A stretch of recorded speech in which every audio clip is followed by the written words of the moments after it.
So, okay.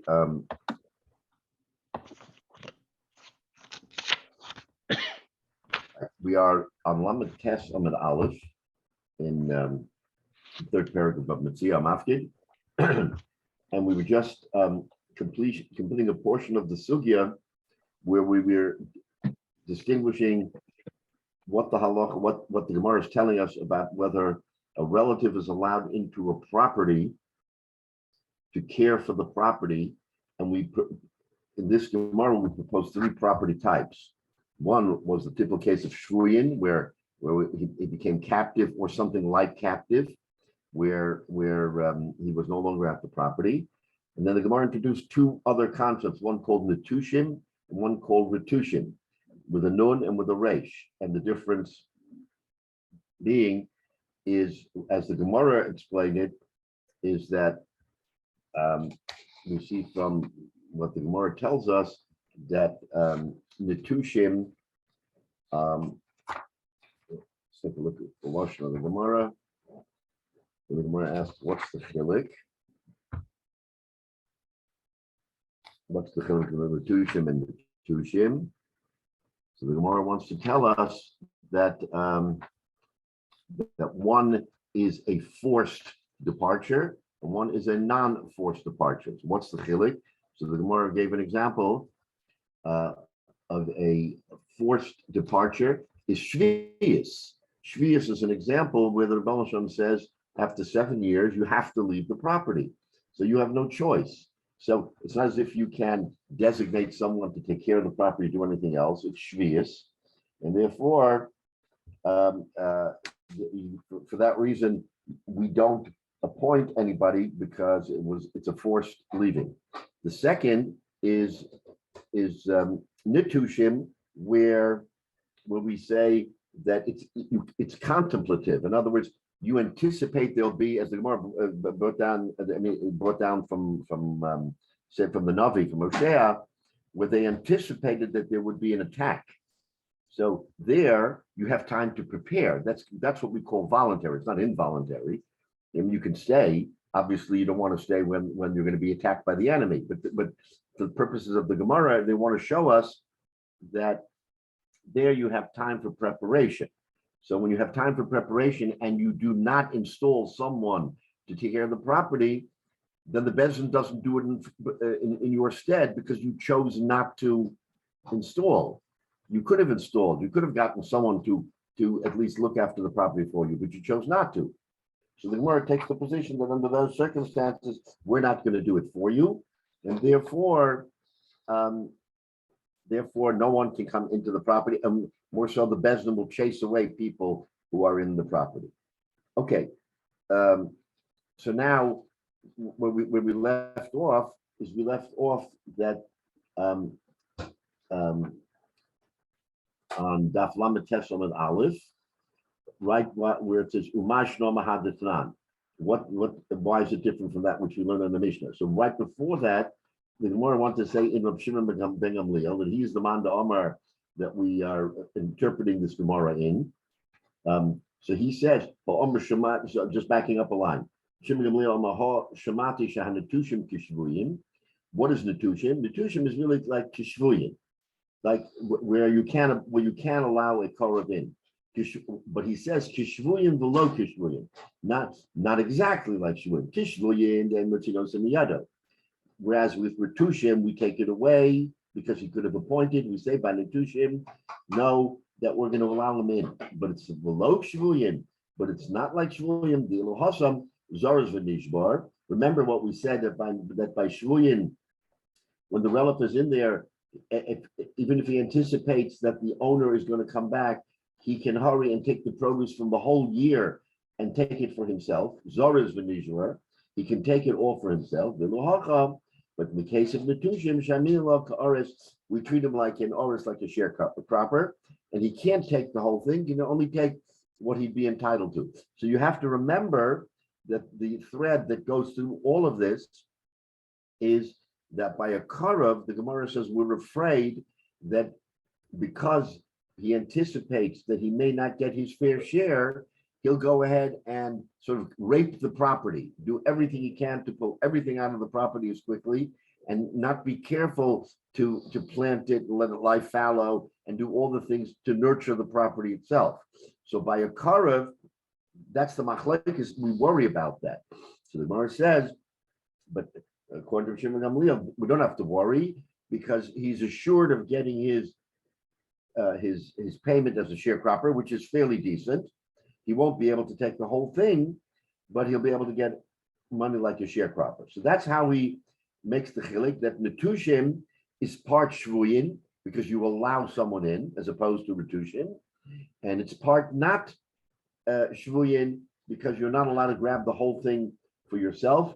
You have to treat it as if you were a sharecropper. So that's the pshat in Rabbi Shimon Gamliel. Comes now the Gemara, and the Gemara is going to ask a question. Why do we say that? We have a Ferishim Mishnah that says, you remember from our previous learning that when a man marries, he is entitled to what's called nichse malug. Nichse malug is his wife's property that she brings into the marriage, which she retains. She owns it. It never leaves her ownership. But during the period of the marriage, the husband is allowed to sort of take it over and reap the benefits. In other words, the profit of the value of the property remains with the wife, but the produce goes to the husband during the marriage. If he dies or they divorce, it goes back to her. That's called nichse maluk. So now the Gemara is telling us,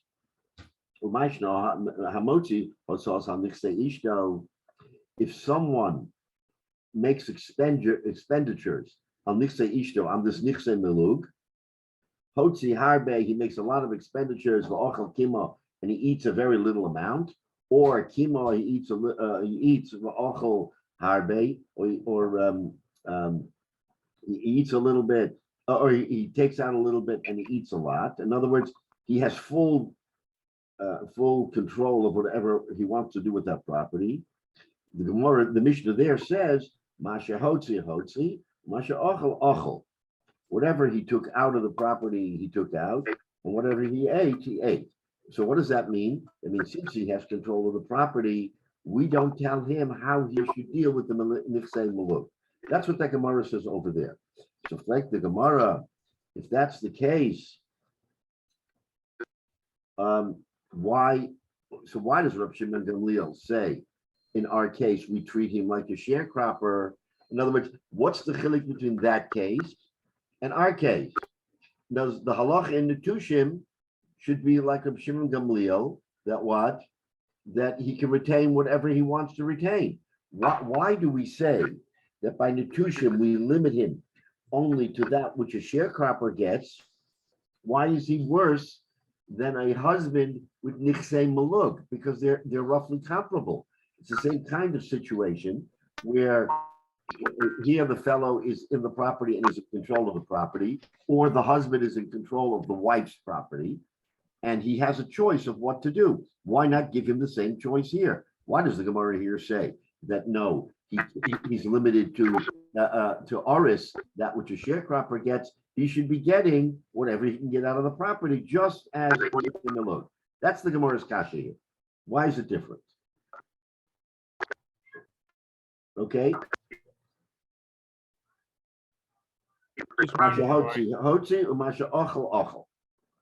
Excuse me? Yeah. I've never quite understood how this comes about. What is the source for saying when the woman comes in, she holds on to the value but doesn't get any of the profit wherever? Right. Where does that come from?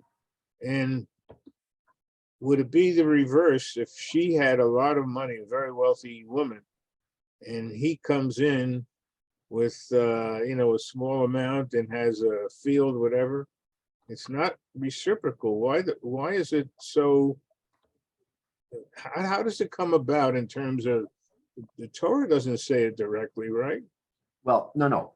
So the pshat is like this. That generally speaking, when a man marries, then he again the Torah from the Torah, the way the Torah looks at it, he is the Baal of the house. Okay, so therefore there are certain things he's entitled to, and of course certain things she's entitled to. She's entitled to a ksuba, which is the counterbalance to what we're talking about, because she has certain assurances that if something goes wrong, and if he dies or divorces, that she will be taken care of. On the other hand, she gives up something for that ksuba. What does she give up? She gives up that property that she owns during the marriage. The husband has the benefit of, not that he owns it and can take it with him, but that he has that benefit during the marriage, and reciprocally he gives it.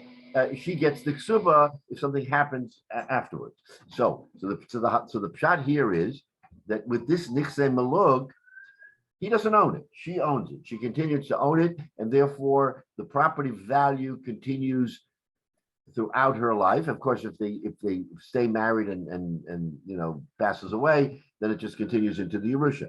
But if something should happen, in addition to her ksuba, she gets her nichse maluk. Her property belongs to her, but the valuation of the property is what it is at the day of the splitting. So it could have got like a stock market. It could have gone up. It could have gone down. But the Torah tells us that since she owns it and will always own it, and since he has a chrayas to her for ksuba, therefore, if she brings something into the marriage, he's allowed to use it. She cannot block him from using it, and he can use it in any way he wishes. He can eat it, he can invest it, he can do what he does with what he wants to do with the produce only. He can't rape the property and make the property not worth anything, which sounds very similar to what we're our Gemara. So he can't hurt the property, but he can use the produce. Correct the Gemara. If he can use the produce of the property, but he can't rape the property, he can't destroy the property, then why does Rav Shimon Gamliel say that in the case of Netushim, he gets paid like an oris? What kind of oris? He's the balabos of the property. He should get everything he can out of the property. Why is Rav Shimon Gamliel making a distinction that Netushim should be less than the Nichse Malug, where he has the full rights to it? It's not his, but he has the rights to it.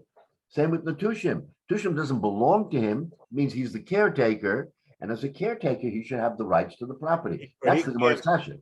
He can't sell it. He can't really do anything with the core property. Correct. He can't sell it, just like the Nichse Malug cannot be sold. He can only benefit from the property itself. But if he can benefit from the property, why are we restricting him to be paid only like an ores, as if he's a worker, when it's completely comparable to the case of Nichse Malug? He should get what he can. If he can get a lot of produce, fine. If he gets a little produce, then fine. Whatever he gets out of it. That's the Gemara's kasha. Could he put it on the if she wants to sell it, can he veto the sale? Say it again. He what? If she wants to sell it, and because she owns the property, she can't sell it during the marriage. Why? Why? Because that's what she pledged to him. In other words, part of the pledges, again, we ask with the ksuba, all the things that we do in the marriage are to set the course of the marriage. So he has to give her a ksuba. Let's say she had no nichse malug. We wouldn't hold it against her. If she brought nothing into the marriage, she was an orphan or had no property, we wouldn't say you owe your husband something because you didn't bring a nichse malug. So, but because she has nichse malug, the Gemara says the husband has certain rights to it. He can't control it. He can't sell it. He can't pledge it against a loan that if he doesn't pay, it'll be taken. No, all he can do is he can use the produce in any way he likes. He can put it in a bank account. He can eat it. He can give it to the poor of the town, whatever he wants to do. But if he has such flexibility, Frank the Gemara, then why don't we allow him? Then this is literally what we're talking about here in the Netushim. Why aren't they the same? Why are we limiting the Netushim to the value of a sharecropper? He's like the husband in the case of Nichse Malug. That's the Gemara's kasha from that Mishnah. So why are you telling me one thing? We see a Beferish Mishnah that gives him sort of carte blanche, short of selling it, gives him carte blanche. Now you have to remember, in those days, it's different today, obviously, the way when there's marriages, there's all kinds of documentation about who owns what and prenups and everything else. And this is what we've come in life. But at the time of the Gemara, it was pretty straightforward. Whatever the husband owns, he owns. Whatever the wife owns, she owns. There are obligations from the husband to the wife, i.e. the ksuba, and how he has to treat her. But at the same time, we don't take everything away from her and make her totally devoid of ownership. We just say that her ownership is deferred. If something happens to her, she has that chazaka, she has that property. That's her fallback. But during the life of the, since he is taking care of her as part of the achrayas, therefore, if she has property, it should go to him to help him take care of her. That was the concept of the Gemara, and to make it fair and balanced, he has to give her everything. And if she doesn't have fafal, she doesn't have. But if she has, then he can take control of it and give it to her. So that's the As far as Niksei Malug goes, Rabbi, wouldn't it be pretty rare for a woman to bring any property into a marriage? Relatively rare. Any assets, any tangible assets? No, Wouldn't it be pretty rare, actually? No, because maybe she has Yerusha from her family. I mean, her family was wealthy and they have property. They divided the property between the children, and this was her quote unquote. This could have been her dowry. Could have been her dowry as to what she's bringing into the marriage. She's bringing in a piece of property, which probably was not uncommon. Okay. Yeah, it's a dowry. It's like a dowry, where she brings in, except that it's not metaltalin. It's karka. It's physical property. Right, but most of the time, I would think this kind of a thing would come in because of the situation where the parents died and there were no male children alive, and therefore then the no soft club type of a situation. Yeah, absolutely could be that too. But it doesn't have to be Menashe because she's entitled. I mean, even with the Beno Slavchat, but she's entitled to whatever the parent wants to give her. It's not against the halacha to give her, let's say. Okay, so I mean, I know that's the situation today, but we're chutzlarts and it's mostly metaltal anyway. But so even in the time of the Beis Hamikdash, so the parents could divide the property differently. Yes. Yeah. Absolutely. So if she got a little piece of something and that was her nadin, her dowry, then that's what she brought into the property. Then that's what remains with her. That's kind of her security in addition to the ksuba. So that's a good kasha the Gemara asks here. Why are we shortchanging? So the Gemara takes an about face. So the Gemara says no. It's not comparable to that. That's not what we're comparing it to. What's the real comparison from the Tushim? So the Gemara goes weiter. Holodamia elalaha. It's comparable to a different Mishnah. The Tanan, we learned in the Mishnah, Hamotzi Hotzos on Lichsei Ishto Ketana. In other words, the halacha is like this. The halacha is that a girl who is not yet of the age of majority, of 12 and a day, the father minatayra can marry her off. He can marry her off. If the father dies and there is no father, then the brother or the mother can marry her off, but only midrabana. In other words, the Torah says no, we don't allow you, but the rabbis say, you know what? We give the mother and the brother control over this young woman, and they can marry her off. However, and let's look at Rashi right away because Rashi will give us the full scoop on this, and Rashi will say, Kitana. Look at the Lashon Kitana. Shehi Yisoma. She is an orphan. She's an orphan from her father, and the mother or the brother marries you off. The ain kedushin tovsim ba minat Torah elam b'divrei sofrim, only the rabbinic. Lefikach yotza b'miyon bal korcha im timo'ain. Therefore, if she says, "I don't want to be married," then the marriage is annulled. In other words, she's 11 and a half. Okay, she's not an age of majority. Her father dies. Mother and brother say, we've got to marry her off. It's too much of a burden. So they marry her off to a nice fellow. And he says, fine, I'll take care. And she then says, you know what? I don't like this arrangement. And she says, I am out. So they have to honor her. Once she hits the age of majority and she continues, then she's married. But up until she reaches 12 in a day, so she can get out of the marriage. So what do we see here? We see here that you have a situation where the husband, in that short period of time, has a decision to make. And we'll talk it out for a minute, but because he's on pins and needles, what happens if she doesn't want to keep me? She has the right to say no.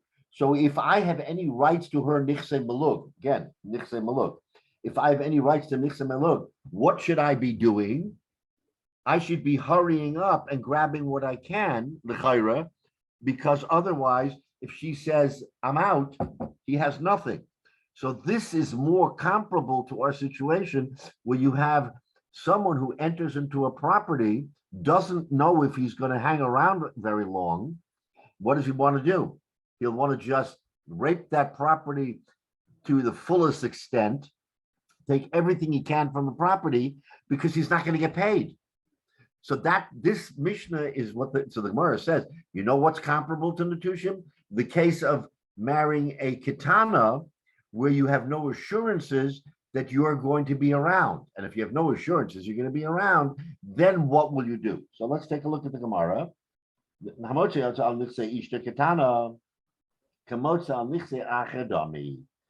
Then that's like taking the chasam of a strange person where you have absolutely no control. So now, with that in mind, that's what the Gemara wants to make comparable and say that you know what, he has no choice, but he has no choice.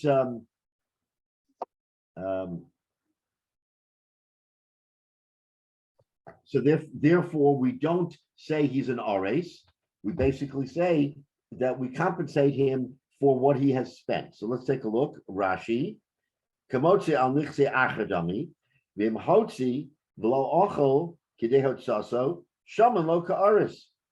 And if he takes out, if he invests or makes the property better, and he doesn't eat, in other words, he expends $100 and he only takes out $50 worth because he proved the property. Shaman lo ka'aris. Then says Rashi, we treat him like an aris and he gets paid like an aris. That makes more sense, says the Gemara. That's why Rabbi Shimon Gamliel says Netushin, he gets paid like an aris because you treat him as if he was marrying a katana, and with a katana, there's no certainty. Therefore, we don't want to take advantage of him, and we say he gets paid like an aris. So the Gemara said, therefore, given below some chadata, since he wasn't somach das that he would be getting from the property, because he knew she was a katana and could sort of leave any time.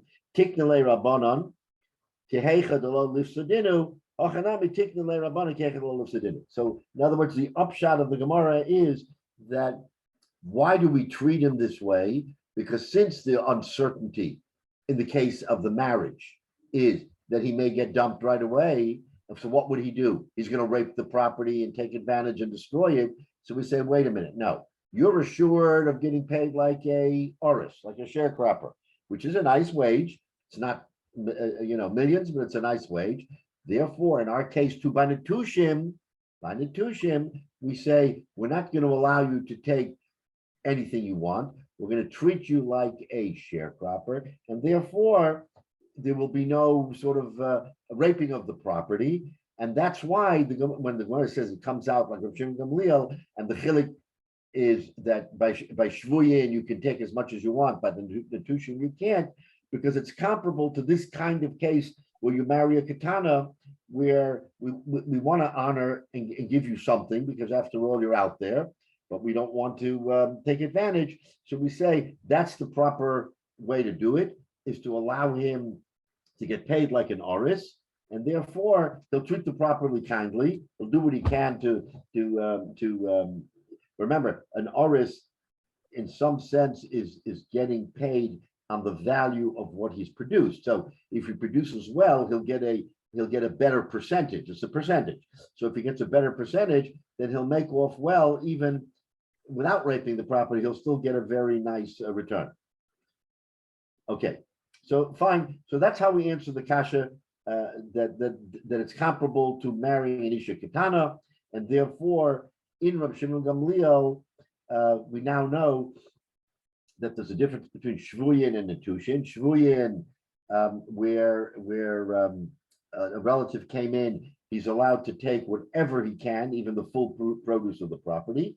But when it comes to netushin, we say that he's allowed to take, but only up to the value of what a sharecropper would get. And of course, retushim, which was the third one, we don't allow him even in, because in retushin, he showed us that he doesn't want anybody in there because he had an opportunity to appoint and didn't appoint. So that's how the Gemara sort of wants to end this cycle, this shaila. Now goes the Gemara weiter.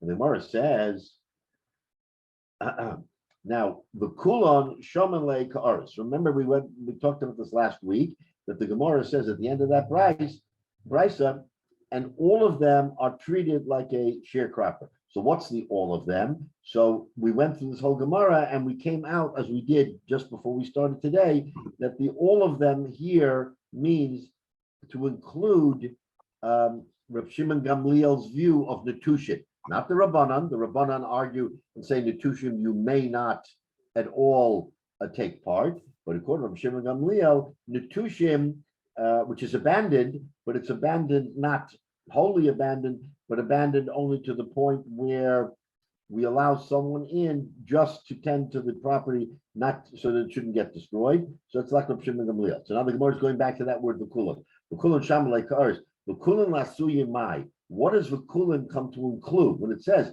and all of them, then b'lashon haGemara, the word kulon must include something. In other words, and all of them means something that we maybe didn't anticipate is also included. That's how the Gemara looks at the word v'kulon. So whenever you have it in other places in Shas, just keep in mind that there is something to be included that was not necessarily contemplated. V'kulon lasuye mai.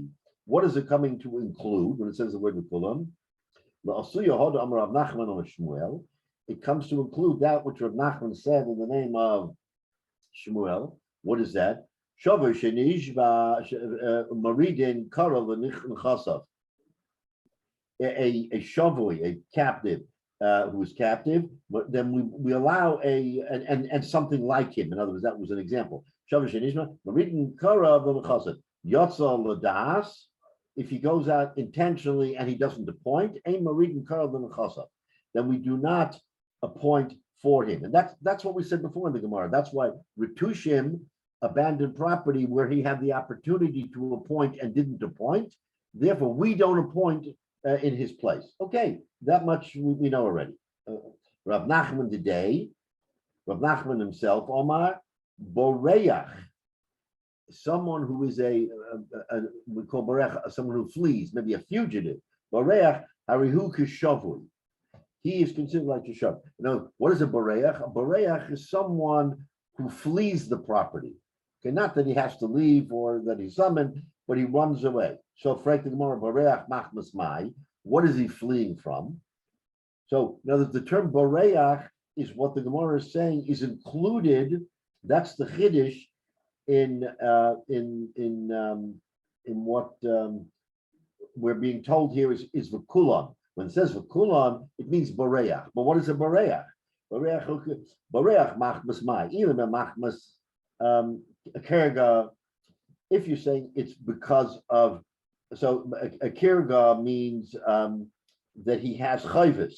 In other words, he has obligations, and he has to. It could be tax obligations or other obligations that he knowingly has to pay. And so, what does he do? He says, "I'm leaving." So he escapes, so that's midato. In other words, again, he knows what he's doing. He knows he's leaving for a reason, and he didn't appoint anybody. So why do we include him in sharecropping? Why do we say that the person who comes in gets paid like a sharecropper? Why should he get paid like a sharecropper? He didn't appoint anybody. We, the Bezdin, aren't allowed to appoint anybody because it's kikirga. It's something that he would have been able to know in advance. So look at Rashi, the second of the wider Rashis. Machmas kirga she'en lo mama lefroa kesef. He doesn't have, in other words, he has chayvis. He doesn't want to pay money. Gulgosa lemelech, meaning to the king, so it means tax. So in those days, instead of doing a workout with the IRS, they picked him up and ran away. But if he ran away, he would have had the opportunity to say, Shimon, why don't you come into my property and tend my property while I'm away figuring this out? So it was Midato, and he should have done it, and he didn't do it. So therefore, we don't do it in his place. So Bareach can't mean Machmas Kirga because then we can't replace him. Ella Hanaladas, Ella Bareach Machmas Mardin. It has to be Machmas Mardin. He's a fugitive from death. In other words, accidentally he may have killed somebody. Machmas Mardin, says Rashi, Shaharag is a nefesh. He killed somebody. Uparsar Hargan al Shvichas Damim, and they're going to pursue him for Shvichas Damim. Kanim Rovim Kama. Mardin who with Sicha Baloshan Parsi in Persian, Chemafarish, Bisharim, the Rav Haigoin. In other words, I guess they were going to pursue him and put him to death because he killed somebody, whether maybe it was accident or not. But the Gemara brings down that lashon.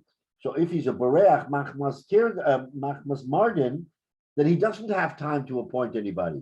He's fleeing for his life.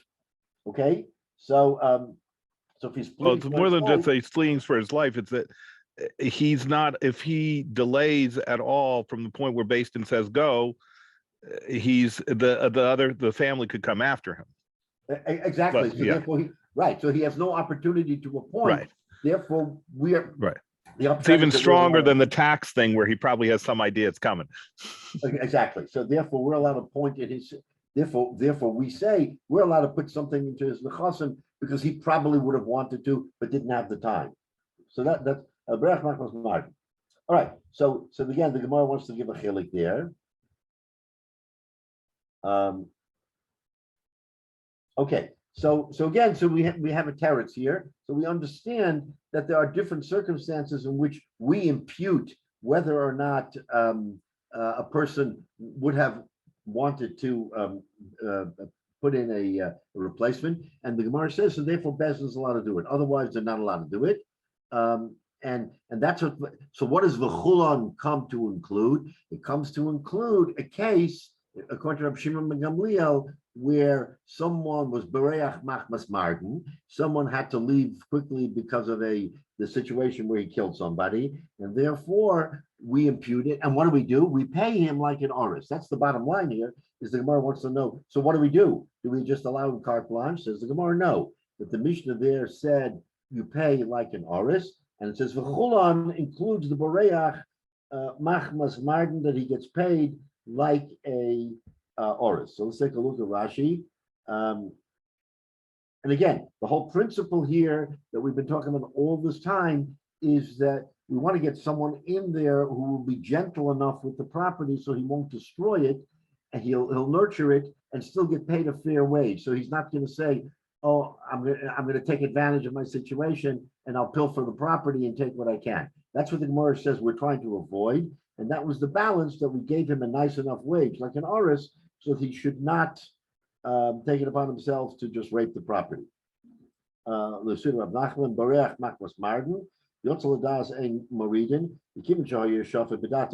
says Yotzaladas, if he goes intentionally, because he knows, like in the case of the tax man, a Moridin,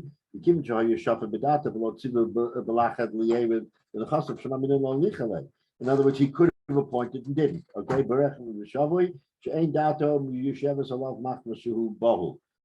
okay, so okay, so we did that Rashi. Okay, fine. So that's what the end of the Gemara is, that the Kulon comes to include even such a situation. Okay, so the Gemara says, okay, okay, fine, right. So now we've ended that interpretation, and we go and say, Amar Rabbi Yehuda Amar Shmuel, Amar Rabbi Yehuda Amar Shmuel, Shavoi Shenishba. Again, a captive who left, and someone is going to be appointed in his place. V'niach kamo litza anavim, livza tamarim, ligdo zesim, limsok bezdin, yarden lenachosov, umamidim apitropis. So here now the Gemara is going to go weiter and says the name of Yehuda Shmuel that again, someone taken captive or he left in that particular case, and he had all kinds of fruits that were ripening. So Bezdin Yosin Chasav. So Bezdin will now go into his property and they're going to appoint an apitropis. Now, what is an apitropis? An apitropis it's not a relative, okay? It's a, I guess for our purposes, it's someone who is like an administrator or someone who is appointed as a receiver by the court, however you want to look at it. And it's his job to make sure that everything is done properly. Apitropis v'kochu v'boche v'godu v'moshe v'achakach moridin karel v'nechasav. And after the apitropis, the receiver, makes sure that everything is okay, then we bring in the karev. In other words, the karev is not the expert. The karev could be a cotton, could be anybody. The karev v'nechasav v'lokim apitropis v'lokim la'apitropis. And so, in other words, first we do the apitropis, and then we appoint the receiver. Frek the Gemara, v'lokim apitropis la'olam. Why don't we just appoint an apitropis to take care of this person's property? Why do we do a two-stage effort? First, we bring in an apitropis, he cleans it up, and then he turns it over to the relative. Up until now, we've been saying that it's the relative, and we're making the assumption that the relative is just someone, he's a city kid. What does he know about farming?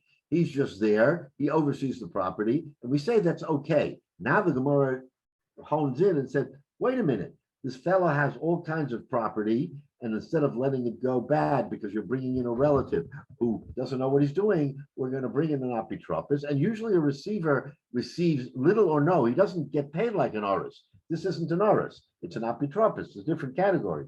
So you bring in the apitropis, he takes care of everything, you give him a tip, and then the owner, the relative comes in. Frek the Gemara, why don't we just let him handle it? I mean, what do we need the relative? And for the Gemara, apitropis l'tana lo mukminan. So Gemara gives an interesting, it's a euphemistic, it's a euphemism here. Apitropis l'dekaine lo mukminan. We don't, let's say Rashi, apitropis l'dekaine lo mukminan. Ein bezdin torchen levakesh apitropis la'anoshim shimei lahu. In other words, you don't appoint an apitropis for someone who is reasoned. That kind of means he has a beard. That means he's already a gadol. He's someone with intelligence. We only appoint apitropis mostly for a cotton. But here we're appointing the apitropis just to be mesader, that he should, take care of things. So we allow that apitropis to come in and then we give it to the relative. But the Gemara asks, why don't we use him la'olam? The answer is, if he was a cotton, we might in fact use him. But since we're talking about a relative who is not a cotton, he's a gadol. Therefore, once things are mesuder, then we say that we don't keep him more than just the minimum amount. Okay, so let's take a look. Minimum apitropis lahachnis dava hamuchen v'yeshomer labalim. You should be a shomer. V'achakach moridin karav lahashmiach v'little karis. And then afterwards, the relative comes in and he is treated like an oris. He just maintains the property. He gets paid like a sharecropper. So it sounds like the apitropis is more like a trustee position that the court appoints just to see things through. Because if you're in the middle of a harvest, you don't want the whole thing to go to waste. Like a court appointed trustee. A court appointed trustee who stays there for a short period of time, gets paid just a nominal amount. Right, just deals with the top level management. Right, That's it. exactly. And then we give it to who the rightful heir, who's entitled to it. And he too gets paid, but he gets paid a little bit better. He gets paid like an oris. Okay. All right.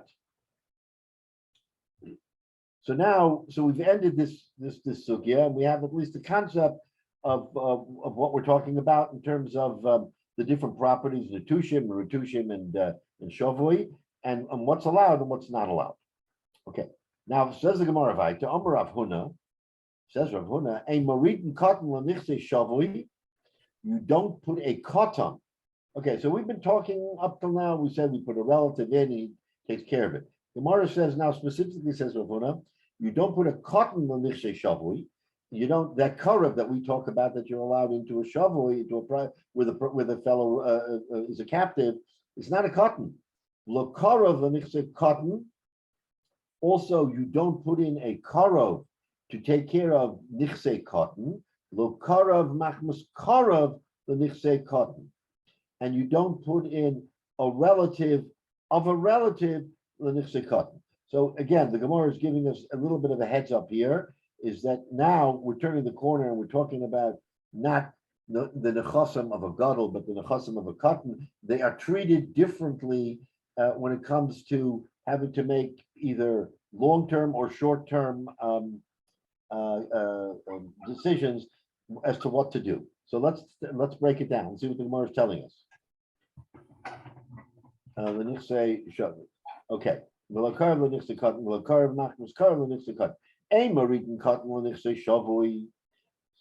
it down, says the Gemara. We don't put a cotton to be lichsei shavui dilma mafsid lahu, because maybe he will be the one who will just rape the property. Because what does a cotton know?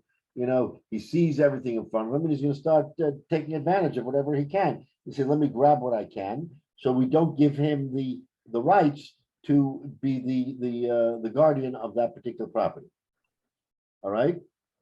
Below karev machmas karev l'nichsei cotton, and also we don't allow the karev of a karev. Meaning, let's say Reuven has a karev Shimon, Shimon has a karev Levi, and Levi, the karev of the karev, will be the one who will be installed. So in other words, even if you remove it one step and say that it's going to be the cousin of a cousin, okay? We don't. We don't allow such a person to be the guardian of a cotton, right? And the Gemara says, "Ba'ache me'ima," when it's a brother from the mother's side. So here now the Gemara is making a distinction whether they were brothers from the same father or from the same mother. So we're talking, the Gemara says, and we'll see why that's important. He was a brother from the mother, not the same father, but a different mother, right? I mean, he's from the mother's side. Cotton. And the third case was cotton. We don't put in a karav cotton, given the lo machse. So what's the reason? Because anytime you have a cotton, you have to assume that he doesn't have the knowledge of what's going on. So the Gemara is now making a statement, generally speaks as a general statement, given the Lomaxa, he doesn't really know what's going on. Who ownership, when ownership. Like imagine you have a 10, 11-year-old and he's not versed in what the family owns. People will take advantage of him. So it's as a blanket statement, people will take advantage of him. Therefore, as a sweeping statement, we don't allow a karev. That's why someone has to be appointed who's overseen by Bezdin. Because remember, once you have a karev, Bezdin takes a step back. Bezdin does not monitor the karev, as we've seen from our previous Gemara. So therefore, the whole concept of a karev doesn't sit well by nichsei cotton. So therefore the Gemara says, in any of those cases, karev l'karev, or even a direct, given l'machzor. Okay, so that's what Rav Huna comes to tell us. A maritin cotton, this general concept that we do not allow a karev to handle the nichsei cotton, regardless of whether he's a direct karev or a karev through a brother or the mother's brother, whatever. Okay. Also, let's look at it. Omar Rava. So based on this comes Rava, and he says, Shema Mina. This teaches me midrav Huna, ein machzikim benichsei cotton. All right, so I've heard of all of this. So we're going to establish a fact that no one can be machzik benichsei cotton. We'll look lametesam at bays. Vafilu higdil. Even after he grows up, you also cannot have shlita over his property. Whoa, now that's a very interesting concept. Let's take a look. On the bottom, well, let's look at Rashi. So Rashi says, Ema reading about 8 or so lines on the bottom. Ema reading Kotla Nixay Shavui, Vafilu who royally Yorsho, even though he's a proper Yoresh, the Komasid Lahu, because he may destroy the property. It's better to put in he says Ishnachri, he means a stranger, not necessarily a Nachri, but a stranger because there'll be arm's length. So somehow,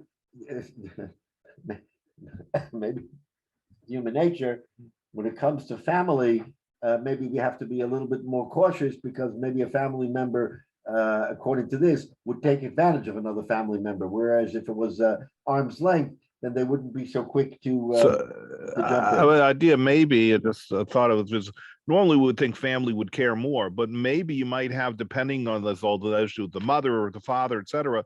Maybe somebody might say, you know what, this cotton, he doesn't really deserve it. I'm almost as close to the parents as he is, right, and I should have it, and therefore do stuff that might be detrimental. You could be very right, because there is such a thing in the Gemara where one relative again has that takes the place of another. So you're right. In other words, the concept is here: why should he get it? I should get it. But it's interesting that we say blood is thicker than water, but yet for over here the Gemara says not so fast. We're not going to honor that so quickly. Below Karav, or royally yours, benichse cotton, lasses velechel kidamayis tamei. Give him the cotton. Since he's a cotton lo yoda lamachse, he won't know to protest. He won't even know that it's his. Also, who Karav lachzuke behen velomar lechalek yerushaso bo v'tov lahem laharid ishna. So just what you said, he may come in and say, you know what, I'm as close as him. I should get a chalik of that property as well. The cotton won't know to protest, so all of a sudden he's going to have a partner. The partner will say, the Karav will say, okay, I'm just as much of a mechutin as he is, right? So therefore, the Gemara said, therefore we point Ish Nachri de Lamotza Lemitten Bo Yerusha, because an Ish Nachri can't horn in on the Yerusha. He has no claim whatsoever. So at least with the Nachri, we'll know that he won't eat into the fellow's Yerusha. L'karav machmas karav l'nichsei cotton. And the Gemara said not even a karav of a karav. One step further, kagom cotton sheyesh lo ach me'av. A cotton has a brother from his father. But also ach me'av yesh lo ach me'ain. And that brother has another half brother from the mother. So it's no relation to the first fellow, but it's a half brother to the second fellow. The ish nachrihu. Eitzel cotton. For all intents and purposes, he's an Ish Nachri to the original Irish because he has nothing to do with him. Reading also cotton. So we don't put the brother from the mother into the Nichse cotton. Machmas kurvus echov shalzeh shehu ach shel cotton the also lachzukabo l'tzorech echov, because he'll side with his half brother, right? He'll side with the brother to whom he is related, not to the original fellow, but to the half brother, right? The yomen nechasim halalu shel achai my imai. Hey, they're my half brothers nechasim shenafalu ma'aviv ve'ila l'chal kabo. So in other words, they'll double up on him, and so in other words, the two half brothers will team up against the real Yoresh, and therefore they'll take part of it away. So the Gemara is choshesh that these things do happen. I mean, we know they happen, but even in the time of the Gemara, they felt, let's protect this orphan, or let's protect this kid because he doesn't know what's flying. He's a cotton, and for all we know, two half brothers, who one of them is related to him and one is not, will take advantage of him.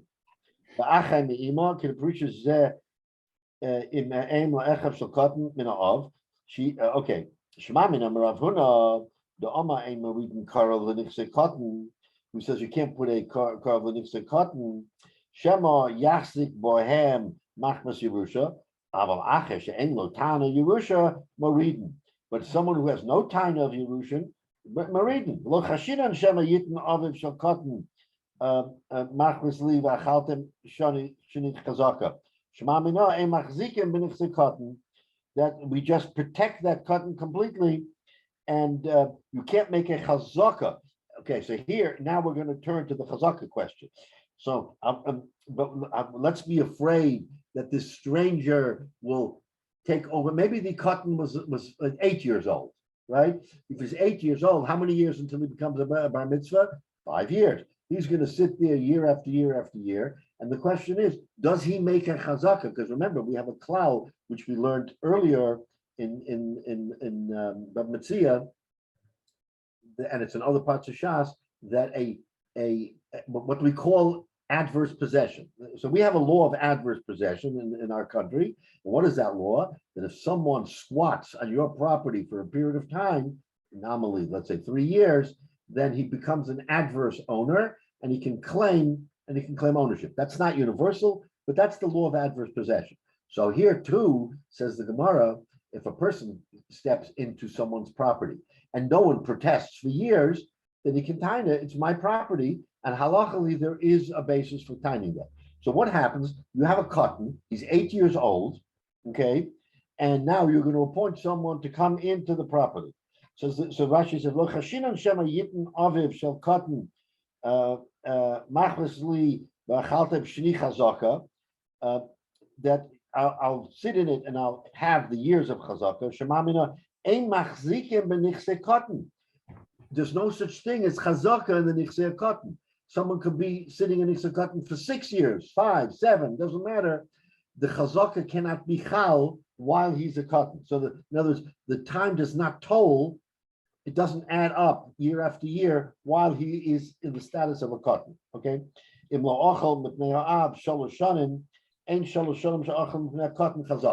So this is an important add-on, that if the father were alive, and he's a gadol, of course, and someone was using adverse possession by sitting in the property for 3 years, then you could argue that against the father, he's established a chazaka, and therefore that chazaka can carry over to the cotton when the father dies after the 3 years. But if the father died and left it to the child, and the child was the one for whom this person was making a chazaka of years, Rashi tells us, and that's of course what the Gemara means, is chazaka is not chal. There is no chazaka that told over the period while it was strictly in the possession of the cotton. So now we have a Gemara, go back into our Gemara. You can't make a chazaka in the nichse cotton. What does that mean? You can't make a chazaka while the cotton is the one who is in charge, and you are trying to have your years in chazaka. Now, on the base, va'afilu higdil, even if he grew up and became a gadol, but the chazaka started when he was a cotton. In other words, it carried forward from when he was a cotton, all those years. Then all of a sudden, he becomes a gadol, and then he sat there for years while he was a gadol. Below amrin ella ba'achai da'aba. We only say that the chazak is chal in the life of the father. If the father were alive, then we could say the chazaka carries over. But if it was a chazaka of the child of the mother, then we're not chal. So we're making a chilik here whether it was through his father or through his mother. So Rashi says, "Vafilu higdil hakotin." Top Rashi, "Mishiyored letocho v'ochlu gimel shanim b'fonav." The fellow ate 3 years after he became a gadol. Mishihigdil lo have a chazaka. The whole chilasi yiridasa letocho have a cotton. since the beginning of the Arida, the beginning of the Chazaka, as it were, started when he was a cotton, right? Lo Yoda, the child did not know because he never knew it belonged to his father. He didn't protest. He figured, okay, fine, the guy is sitting in the property, it's okay. So he didn't know that he should protest after 3 years. Because if you hold like Rav Huna, that once we turn the corner from cotton to gadol, and he's there 3 years, that he should get a chazaka.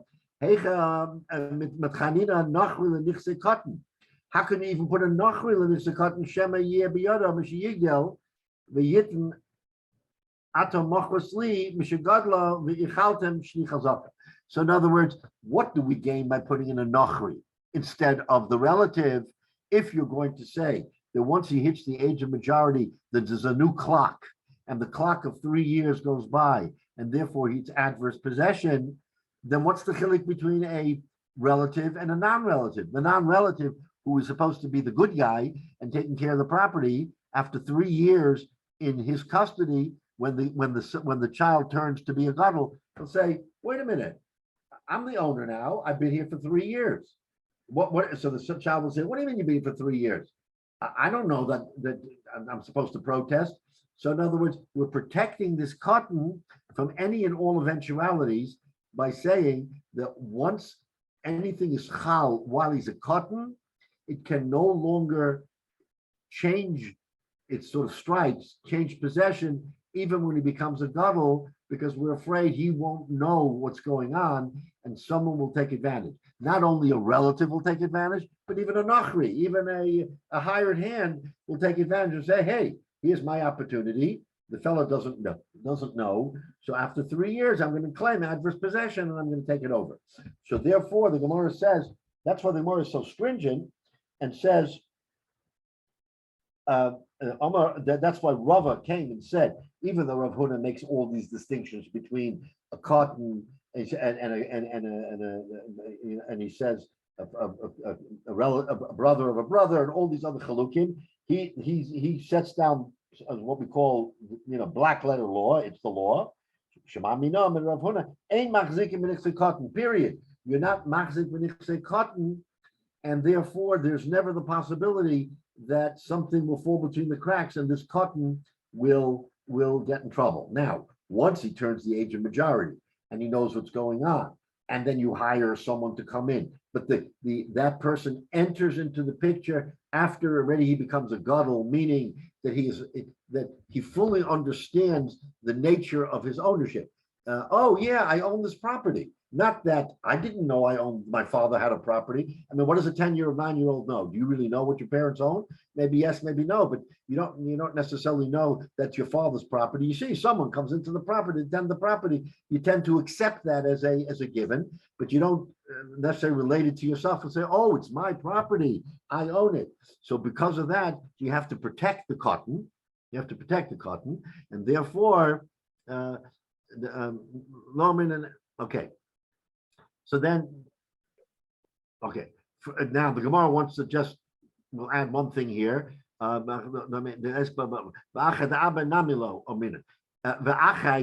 this is, we're talking about Abba de Ima, the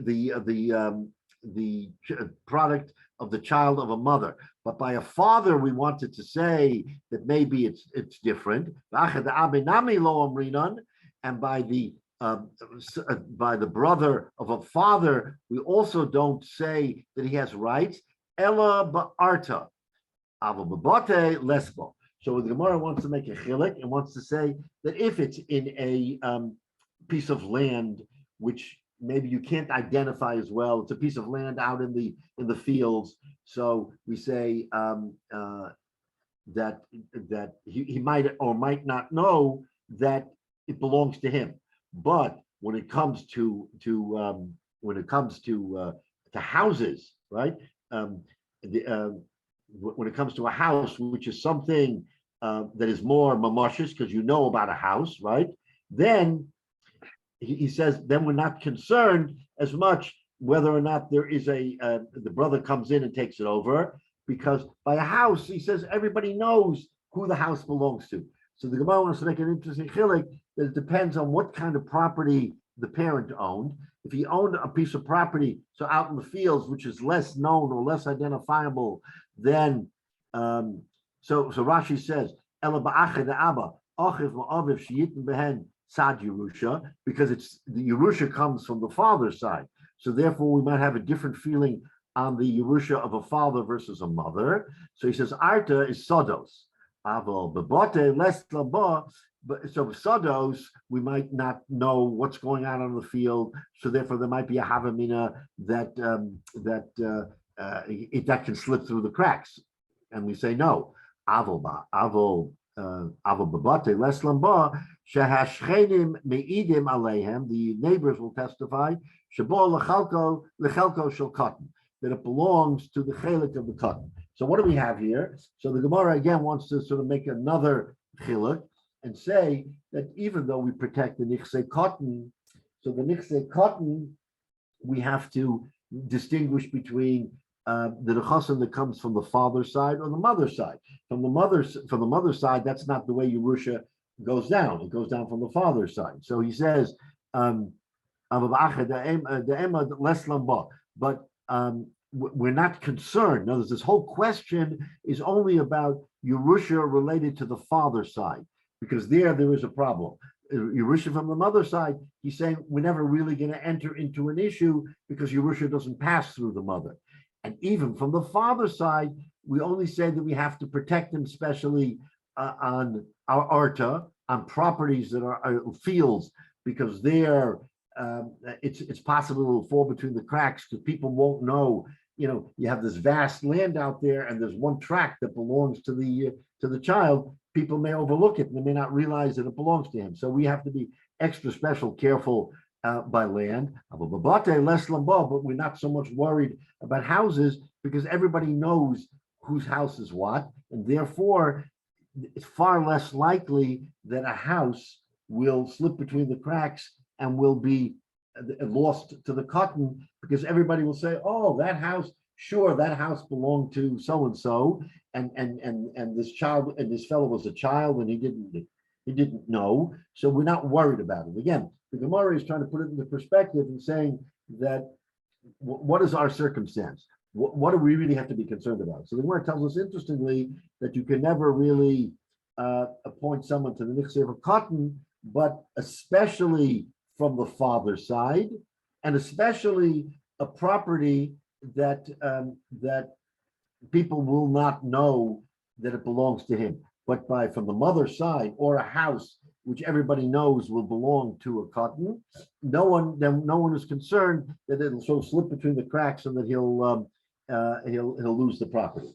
So again, the Gemara is trying to just give us all these different circumstances on how we protect the nechasim of a cotton, but the bottom line is that and that's the halacha, is that we treat the property of a minor different than of someone who's a gadol, is in the age of majority, and we go super careful so as not to allow something to fall between the cracks for a child. So we'll stop here, but again, this is now off on a different direction from our basic understanding that we appoint an apitropis.